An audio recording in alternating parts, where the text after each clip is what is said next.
आज कम से कम हर जाति हर मजहब के लोग नेताजी को दिल से कहते हैं कि नेता होना चाहिए तो ऐसा होना चाहिए। लेकिन वाकई में रियल में देखिए तो मानिए नेताजी ने, श्री ओम प्रकाश राजभर जी ने महिलाओं को सम्मान दिया। में आज के डेट में देखिए 16 भारतीय समाज पार्टी के मंच पे आज अधिक से अधिक महिला नेता बन करके तैयार हो रही हैं। 16 भारतीय समाज पार्टी ही एक ऐसी पार्टी है कि महिलाओं का हर जाति हर मजहब के लोगों को मान सम्मान दिलाने का अधिकार देने का एक लक्ष्य है।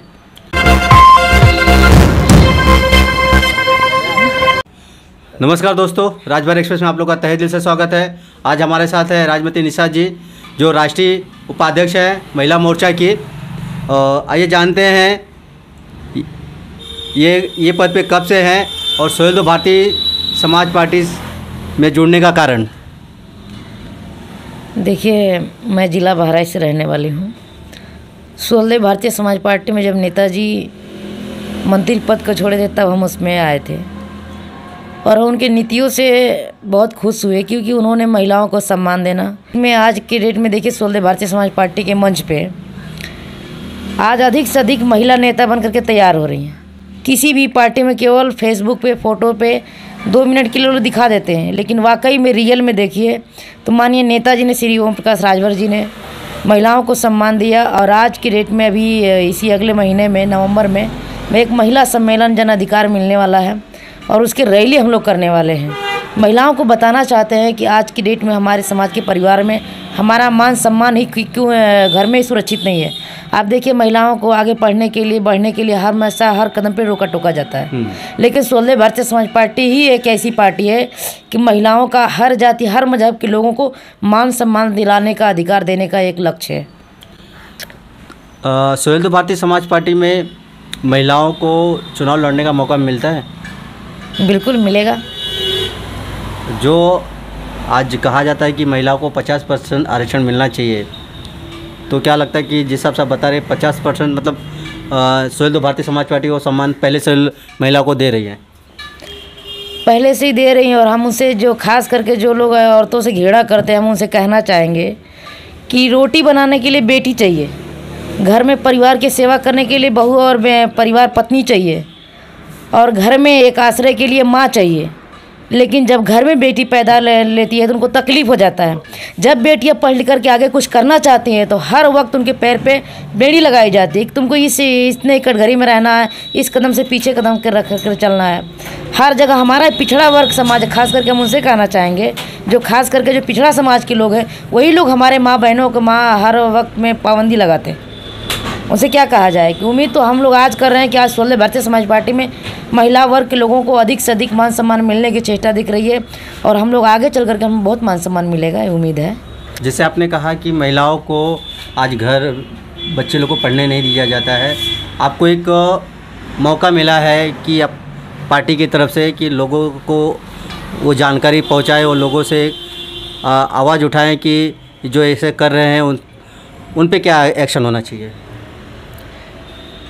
जैसे कि आप देख लीजिए कि एक्शन तो होना चाहिए कि आज की डेट में जब चुनाव लड़ने की बात आती है, कहीं उनको नौकरी करने की बात आती है, तो गांव में लोग क्या कहते हैं, बूढ़े लोग बैठ के चौराहे पर कि क्या करवा पढ़ा लिखा के, कोनो PhD करिए, नौकरी करिए, गोबरे न उठाइए, रोटियाँ न बेलिए, इनसे ज़्यादा उनका कोई काम ही नहीं है। और जब घर में परिवार घर किस्ती चलाने की बात आती है तो औरतों से ही कहा जाता है कि खुद में मैनेज कर लो। जो स्त्री जो परिवार को चलाने के लिए अपने घर से बाहर नहीं निकलती है, सब चीज़ घर का अंदरूनी सहयोग समर्थन करती है, अगर उसको 10 कदम बाहर हम चलने नहीं देंगे तो कैसे वो पीछा करेंगे घर को चलाने के लिए, कदम से कदम मिलाकर चलने। घर का विकास नहीं होगा, समाज का विकास नहीं होगा। अक्सर लेकिन ये ज़्यादा करके अक्सर गाँव में ही देखा जाता है कि शहरों में तो आज हर कोई महिलाओं को हर महिला क्षेत्र में आगे हैं। ये गाँव में ऐसा क्यों होता है? गाँव में अधिक से अधिक हमारे दादा बाबा लोग पढ़े नहीं, और दादा बाबा पढ़े लिखे नहीं मतलब है कि वो लोग परंपराओं की बातों में फंसे रहे। आज देखिए, जिन लोगों ने संविधान पढ़ा, जिस वर्ग के लोगों ने, चाहे महिला हो चाहे पुरुष हो, जिस समाज जाति वर्ग के लोगों ने संविधान को पढ़ा, आज उसका संविधान में मान सम्मान के साथ आज वो राष्ट्र में भी घूम रहा है, प्रदेश में देश में घूम रहा है, उसको मान सम्मान मिला है, पढ़ाई लिखाई के शिक्षा विभाग में आगे है। और आज जिस समाज के लोग गाँव में अनेक प्रकार की परंपराओं से जो जुड़े हुए हैं, अनेक प्रकार की, देखिए हमें गीता रामायण भागवत से तकलीफ़ नहीं है, लेकिन खास करके हमारे समाज के लोग जो पिछड़ा वर्ग में जो आते हैं, वह लोग आज की डेट में देखिए पिछड़े जाति में बहुत आते हैं। नेताजी गिनाते भी, आप सुनते भी होंगे कि निषाद है, माझी मझवार है, राजभर है, भौर है, मल्ला है, चौहान है, पासी है, गरेड़िया, धोबी, धनकर, बिहार है। ये अनेक जातियाँ जो पिछड़ी जाति में आती है, और उस जाति के लोग अपने समाज की बहू बेटियों को और परिवार के लोगों को धर्म में उलझाए रखे हैं। आप देखिए ज़िंदगी भर हम मूर्ति से मांगते रहते हैं, जो एक मरी हुई है, उसमें कोई जान प्राण नहीं है। लेकिन खास करके देखिए, जिस माँ ने इस दुनिया में लाया, जिस बाप ने तन में ये क्या बोलते हैं, आपका छत मकान बनाया, घर बनाया, 2 रोटी लाया, निवाला खिलाया, उस परिवार की देख रेख करने के लिए घर का गार्जियन होता है। घर के उस दुनिया में ले आने वाली बच्चों को जन्म देने वाली माँ होती है, उसकी पूजा करने के लिए कोई नहीं करता। जीते जी मरता तड़पता हुई बाप महतारी मर जाता है, लेकिन हमारे बच्चों को, हमारे परिवार को ये सिखाया जाता है, छोटे छोटे बच्चों को, कि मूर्ति वाला तुम्हारा भगवान है, ये भगवान है, वो भगवान है। लेकिन जीते जी कोई नहीं कहता है कि तेरा भगवान तुझे इस दुनिया में इतना बड़ा किया, उसको भी 1 लोटा पानी दे दे। यही सबसे बड़ी हमारी गलतफहमी हो जाती है कि हम अपने माँ बाप को भगवान नहीं मानते, दूसरों को भगवान मान लेते हैं, दूसरे से आस्था समझ लगते हैं। बर्बादी का कारण मेन यही है कि हमारे परिवार के लोग ज़्यादा करके आस्था पे विश्वास रखते हैं और अपने कर्म पे, अपने मेहनत पे, और जिस देश में हम लोग रहते हैं इसमें सिस्टम है, उस सिस्टम के हिसाब से नहीं चलते हैं। चलिए, आप एक महिला हैं तो एक चलते चलते एक सवाल और करेंगे। दहेज प्रथा, आज दहेज प्रथा आज लोग खुल के मांगते हैं और देने वाले भी हम ही हैं, और खुल के देते भी हैं। क्या दहेज प्रथा बंद होनी चाहिए? हम तो सदियों से बोल रहे हैं बंद होनी चाहिए, लेकिन जो लोग बोलते हैं वही लोग अक्सर ज़्यादा करके मांगते भी हैं और मुंह खोल के मांगते हैं। सामने वाले की क्या परिस्थिति है वो देखा नहीं जाता है। तो आपके हिसाब से, और ओम प्रकाश राजभर जी के बारे की नीतियों जो आज इतना हमेशा चर्चाओं में रहते हैं। देखिए, हम आपसे कहना चाहेंगे कि जिस तरीके से जब हमारा परिवार समाज, जब पिछड़ा वर्ग सब शिक्षित हो जाएगा तो धीरे धीरे इसमें परिवर्तन हो जाएंगे। और आप देखिए, बात रही दहेज प्रथा की। दहेज प्रथा स्वल्य भारतीय समाज पार्टी भी चाहती है कि दहेज प्रथा कम किया जाए, क्योंकि आज की डेट में हमारे जाति समाज वर्ग में, पिछड़ा वर्ग में ज़्यादातर के ये हो गया है कि वो लोग जो लड़का कमा भी नहीं रहा है थोड़ा बहुत, उसके माँ बाप दावा कर देते हैं कि बेटा हम पैदा किए हैं तो हमको दान दहेज मिलेगा। इसीलिए ना बेटी के साथ व्यवहार किया जाता है कि बेटी पैदा ले ले, वो को दान दहेज देवे पड़ी, और लड़कवा रही तो अपन दान दहेज लेके आई। इसीलिए लोग बेटा पे गर्व करते हैं, बेटियों पे नहीं। लेकिन हर वक्त बेटी पे माँ बाप की सहयोग करती है, चाहे जहाँ से भी हो, आप देख लीजिए। और आज आप कह रहे हैं दहेज प्रथा की, दहेज प्रथा हटना चाहिए। इससे आप देखिए, बहुत ऐसी बेटियाँ होती हैं फांसी लगा लेती हैं। माँ बाप होते हैं दिन रात मेहनत मजदूरी करते हैं कि हम 10 पैसा बचा लेंगे तो अपनी बच्ची को हम ही दे देंगे। अगर हमारे बच्चों को हम दान दे देंगे तो हमारे बच्ची को मान सम्मान मिलेगा। अपनी बेटी, अपने परिवार को मान सम्मान बचाने के लिए वो अधिक करके दान दहेज देते हैं। बहुत परिस्थिति ऐसा हो जाता है कि अगर लड़की को शादी करना, अगर दान दहेज नहीं देते तो लड़की शादी नहीं होती है। कई साल हो जाते हैं, परिस्थिति ख़राब हो जाती है तो मजबूरन में दान दहेज देना पड़ता है।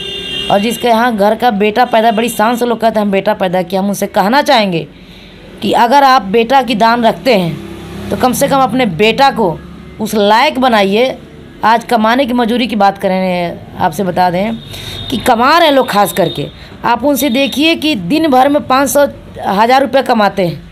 अब बताइए, इतना महंगाई है, कहाँ से बचा कर लाएंगे? घर में परिवार को रोटी खिलाने के लिए पैसा नहीं है, लेकिन दूसरे की बेटी के यहाँ से दान दहेज जरूर चाहिए। इसको हटना चाहिए, हम भी चाहते हैं। हट जाता तो कम से कम सबसे अधिक हमारा परिवार समाज बहुत गरीब है, और हम दान के देखिए, दान दहेज के चक्कर में घर गिरवी रख दिया जाता है, हकीकत है, और खेत बेच दिया जाता है। जितना लोग बीमारी में नहीं परेशान, उतना दान दहेज में परेशान हो जाते हैं। अगर बेटी के यहाँ से दहेज नहीं मिला तो उसको जला के मार देते हैं लोग। हमारे दादा बाबा लोग पढ़े लिखे होते तो ऐसे जला के मारते, उनको समझ होती ना क्या सही है क्या गलत है। ऐसी परिस्थितियाँ हो जाती है, और समाज के लिए तो सुधार होना चाहिए। और हम लोग तो लगे हैं जीवन भर कि जब तक समाज के लिए कुछ कर नहीं लेंगे तब तक कदम पीछे नहीं हटाएंगे। ओम प्रकाश जी के बारे में खासियत बताइए, जो आप जुड़े हैं ओम प्रकाश जी से, उनकी नीतियों से, जो कि खास करके महिलाओं को सम्मान देती हैं। ओम प्रकाश जी कैसे नेता हैं? देखिए, अभी हम लोग कहेंगे कि बहुत अच्छे नेता, तो बहुत लोग कहेंगे उस पार्टी में तो कह रहे हैं। सच्चाई है कि जब स्वल्य भारतीय समाज पार्टी में नहीं भी थे तब भी हमने सुना और हमने आकर के देखा भी कि अगर हम लोग अपने मुंह से बड़ाई करेंगे तो बहुत लोग कहेंगे पार्टी में तो लोग लाजमी है मजे इनका तरफदारी करना। हम तरफदारी नहीं कर रहे हैं, रियल में हमने देखा है कि आप कभी सोचिए ज़िंदगी में कि माननीय श्री ओम प्रकाश राजभर जी ने वो दरवाजे से चले हैं कि तमाम लोग गाली देते रहे, पहले बहुत मजाक उड़ाते रहे, फिर भी वो संघर्ष करते रहे, निरंतर करते करते लाठी डंडा भी देखिए मार खाया। आज राजभर समाज के लिए भी, वो अदर समाज के लिए भी संघर्ष करते रहे, लेकिन बहुत लोग उंगली उठाए, वो अपना काम करते रहे। और आप सोचिए, एक दिन अगर जाना हो किसी को अपने गांव से जिले तक, 2-4 हज़ार खर्चा हो जाएगा। और उस नेताजी के बारे में क्या बड़ाई किया जाए, बल्कि जितना बड़ाई करें कम है। आप कंटिन्यू देखिए, दिन रात चल करके काम करते हैं। कभी सोचिए कि अगर इस ज़िला में कार्यक्रम है, मान लीजिए आज हम इसमें गाजीपुर ज़िला में हैं, फिर उसके बाद में आप जाइए बगल में मऊ है, अगर स्टेप बाय स्टेप अगर हम लोग चलें तो सोचिए हमको 1-2 घंटा 4 घंटा पहले चलना पड़ेगा। और सोचिए कि कभी आज इस ज़िले में एक प्रोग्राम है, फिर दूसरे ज़िला में दूसरा प्रोग्राम है, तीसरे ज़िले में प्रोग्राम है, कंटिन्यू प्रोग्राम है। और अभी देखें कि एक रथ यात्रा निकला था अपने समाज को जगाने के लिए, बताने के लिए कि आज इस देश में, हम लोग जिस देश में रहते हैं, संविधान के माध्यम से सरकार चलती है। उस संविधान को हमको पढ़ना चाहिए, अपने हक अधिकार की बात करना चाहिए। लेकिन आज नेताजी ने अपने समाज के लोगों को बताई, लेकिन बताने के लिए चलना पड़ता है, और चलना ही सबसे बड़ी कठिन होता है, और चलाते हैं। आज कम से कम हर जाति, हर मजहब के लोग नेताजी को दिल से कहते हैं कि नेता होना चाहिए तो ऐसा होना चाहिए। और हर लोगों के मुंह से गांव में हम लोग जाते सुनने को मिलता है कि समाज के लोग बहुत अधिक तरीके से जुड़ रहे हैं। क्योंकि देखिए, सपा रही, चाहे बहुजन रही, चाहे कांग्रेस रही, चाहे भाजपा रही, इन लोगों ने कार्यकर्ताओं का शोषण किया। जब चुनाव में वोट लेना रहा तो इन लोगों को कहा कि तुम्हारे पार्टी के मेंबर हो, तुम ये पदाधिकारी हो, मंच पर खड़ा करवा दिया। लेकिन जब चुनाव नहीं रहा तो इनका कोई मतलब नहीं रहा। लेकिन नेताजी देखिए, वो श्री ओम प्रकाश राजभर जी हमेशा, चाहे पार्टी का चुनाव रहे चाहे न रहे, कोई चुनाव रहे चाहे ना रहे, फिर भी कार्यकर्ताओं को सम्मान देना, चलाना, हर वक्त क्षेत्र में पहुँचाना, हर लोगों की दुख सुख समझना। और उनकी कितना बड़ाई किया जाए कि नेताजी कंटिन्यू चलते हैं। बताइए, इतना संघर्ष करते हैं, सहयोग करके पार्टी चलाते। देखिए, बहुत लोग कहना चाहेंगे, बहुत लोग जो पार्टी बना लिए हैं, हम उनसे कहना चाहेंगे कि ओम प्रकाश राजभर जी बनना इतना आसान नहीं है। जिसको ओम प्रकाश राजभर जी बनना हो, उसको दिन का और रात का नींद चैन खो करके चलना पड़ेगा और चलाना पड़ेगा, तब जा कर के ओम प्रकाश राजभर जी बन पाएंगे। और जिस तरीके से बहुत लोग कहते हैं कि क्यों राजभरों को टिकट नहीं दे रहे हैं, हम उनसे कहना चाहेंगे, क्या बहन जी मायावती खाली चमारे को टिकट दी थी? बहुत लोगों ने सवाल किया कि अदर बिरादरी को दे रहे हैं। हम कह रहे हैं, कम से कम आप सोच कर नकल करके देख लीजिए कि बहन जी मायावती हो, चाहे अखिलेश यादव हो, चाहे सोनिया गांधी रही हो, चाहे कोई भी रहा हो, हर समाज वर्ग के लोगों को 2-4 लोगों को टिकट दे दिए। देने के बाद में उन सभी समाज का भी टिकट वोट लेकर के अपना सरकार बना लिए। बनाने के बाद में केवल उन लोगों से अपना झाड़ू पोछा करवाए। लेकिन आज हम लोगों को देखा है कि माननीय श्री ओम प्रकाश राजभर जी मंच पे हर वर्ग के लोगों को खुल करके बोलने की आज़ादी दी, नेता पैदा करने की क्षमता दिए, वो हैं ओम प्रकाश राजभर जी। चलिए, बहुत बहुत धन्यवाद मैडम। ये थे राजमती निषाद जी, जो सुहेलदेव भारतीय समाज पार्टी के राष्ट्रीय उपाध्यक्ष हैं महिला मोर्चा के। और आप लोग से निवेदन करेंगे कि जो आपके घर में बच्चियाँ बेटियाँ हैं, उनको पढ़ाइए लिखाइए। आज का दौर एजुकेशन का है, बिना एजुकेशन के हम आगे नहीं बढ़ सकते हैं। और दहेज प्रथा हर किसी की चाह है बंद होनी चाहिए। हमें अपने से शुरुआत करना पड़ेगा। जब हम लड़के के तरफ जाते हैं, मांग रहे थे, तो ऐसे लड़कियों के पास जाइए मत जो मांगता हो। कल को तकलीफ़ बहन बेटी को होता है। तो आशा करते हैं कि बच्चों को एजुकेशन दीजिए, रास्ता वहीं से निकलेगा। आगे भविष्य एजुकेशन से ही भविष्य बदलेगा, देश का भविष्य बदलेगा, बच्चे का भविष्य बदलेगा। तो मिलते हैं किसी अगली वीडियो में। जय हिंद, जय भारत।